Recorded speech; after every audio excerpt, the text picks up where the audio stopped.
faz. Você sabe o que seria uma coleta seletiva? A escola tem isso? Tem não. Assim, saber o que é realmente, 100% eu não sei, né?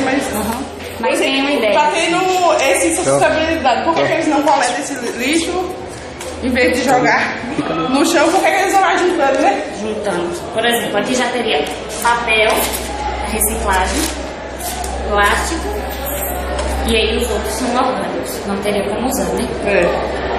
Então, a coleta seletiva é mais ou menos isso. A gente usar o material que a gente pode...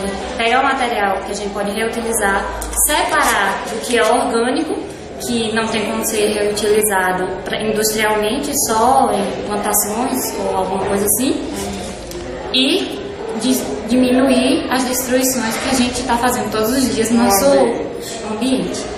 Obrigada.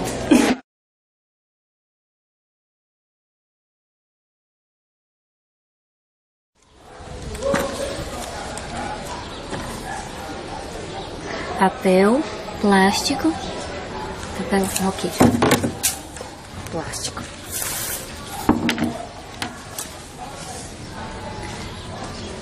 Plástico, material orgânico. E orgânico.